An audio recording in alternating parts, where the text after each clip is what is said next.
Hey, what's going on, everybody? Welcome back to another Marvel Snap video. My name is Michael, but you can call me MOLT, and man, do we have a fun video for y'all today.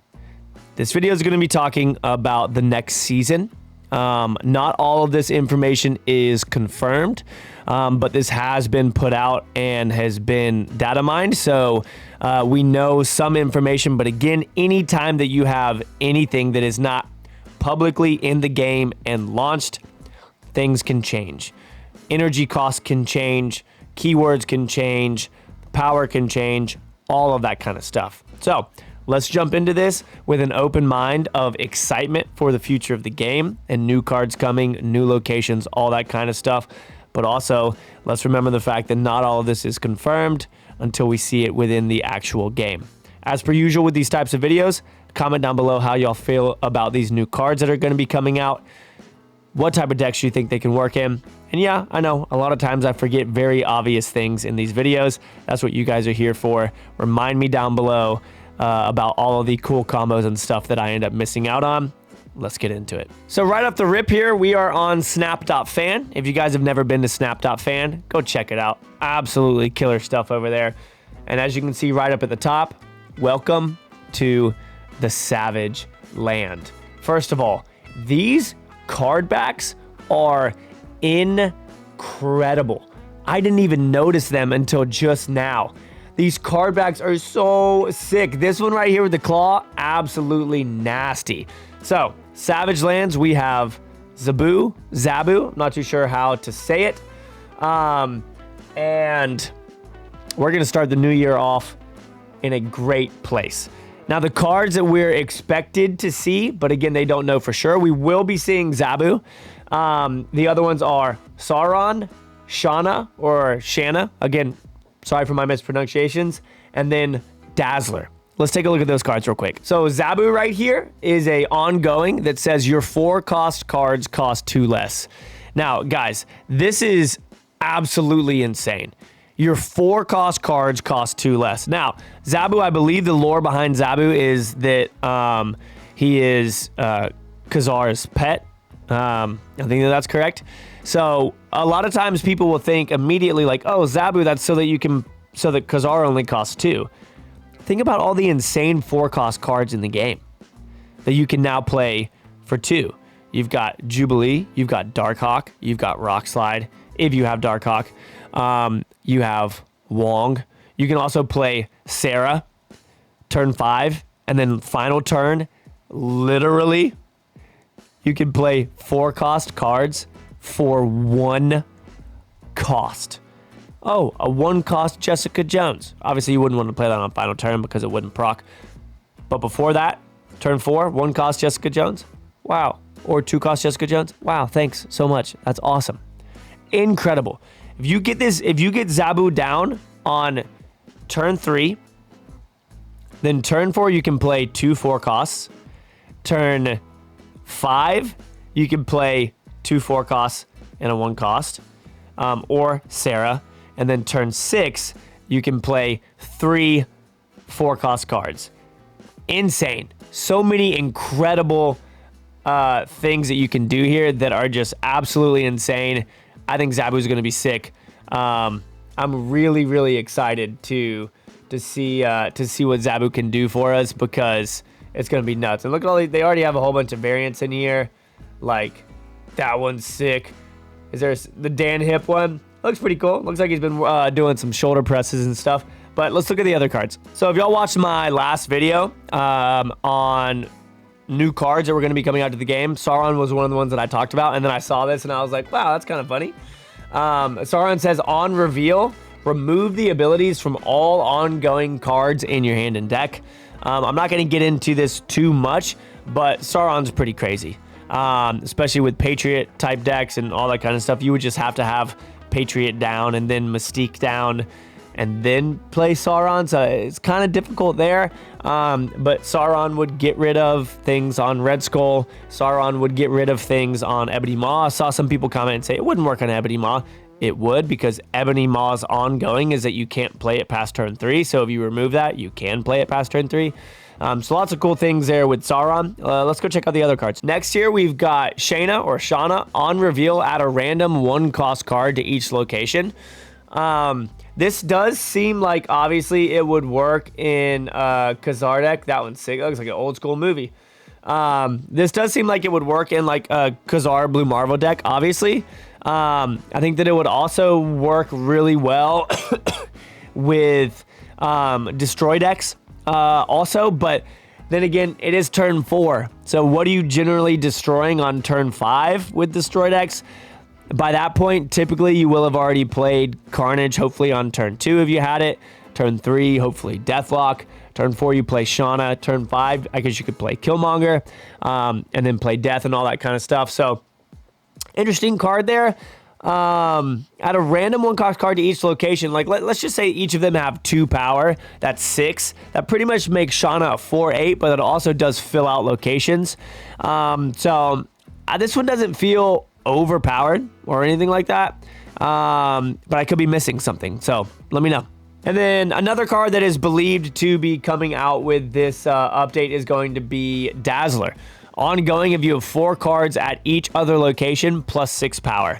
A lot of people were saying that you played Dazzler and then Ultron. So, like, you could go Patriot, Mystique, Dazzler, Ultron. Holy cow. And do that, and that would be kind of crazy. But I could also see it fitting with Shana. Throwing those in, having Squirrel, like having Khazar, having Shana, having Dazzler, Squirrel Girl, like lots of different things. I think that with these specific cards that you'd be able to fill up your locations.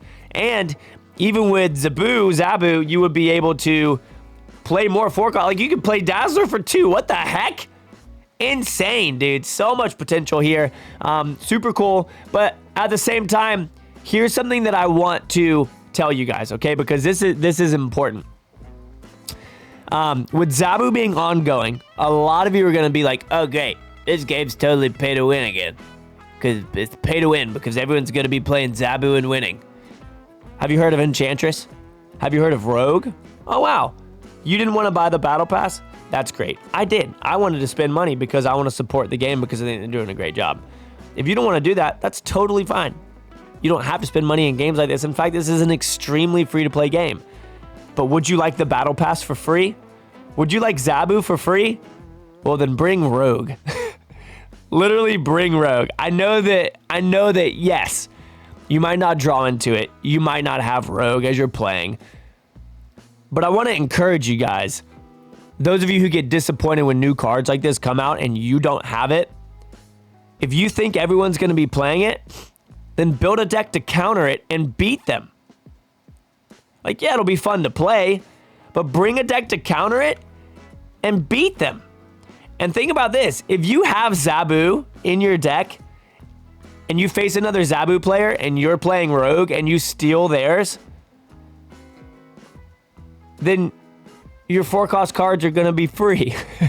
They won't be free because I believe that the minimum cost is 4. Or the minimum cost is 1. But if you would double Zabu down, then yeah, minimum is 1, then you're good to go. Think about that. You could play Zabu and then Mystique. Oh, bro, you could play Zabu, Mystique, Ant-Man, and then something else, and just rip it up. Oh, man, I'm stoked. But I just want to say that to encourage those of you who don't spend money in this game. I understand that it is a privilege to be able to spend money in video games and to buy video games.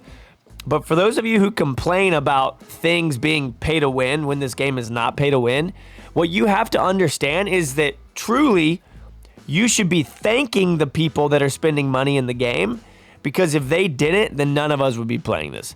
And I know that that might sound annoying, whatever. You're just some old guy talking. No.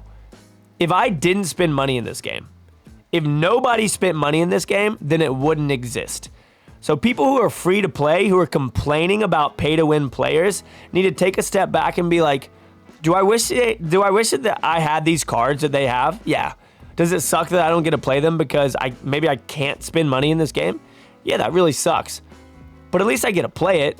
So thank you guys. thank you guys for spending money. Now, the deck that the person who wrote this, that they're suggesting is a Darkhawk deck.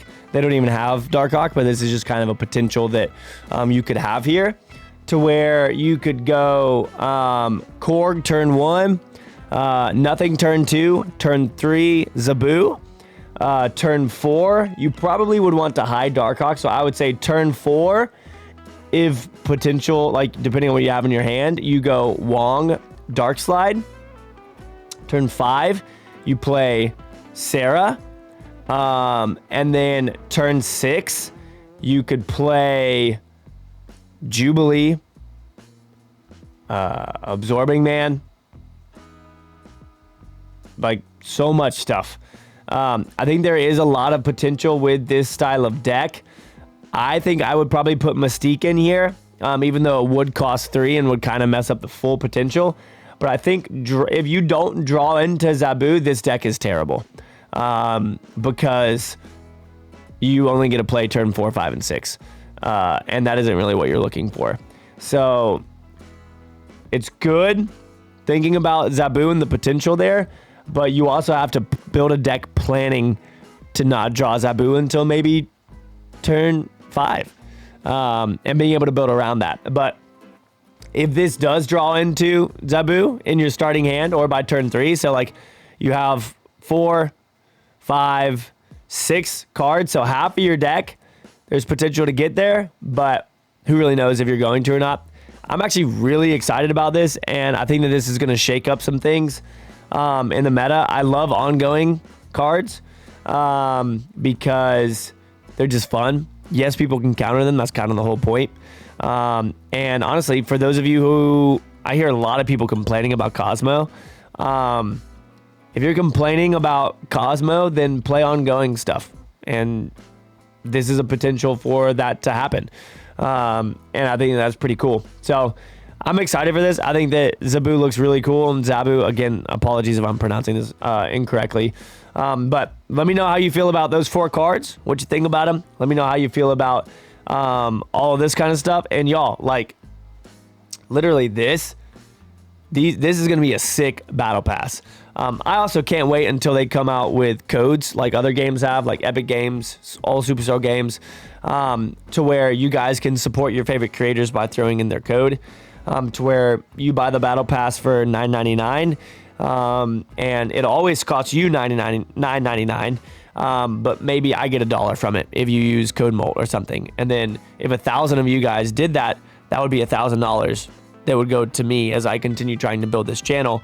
And it wouldn't cost you anything. It would just cost second dinner $1. So that's pretty cool. But that isn't out yet. I'm hoping that type of stuff comes out so that we can really commit more to growing this community, so that a lot of people can go full-time, because a lot of your favorite creators are not full-time at this.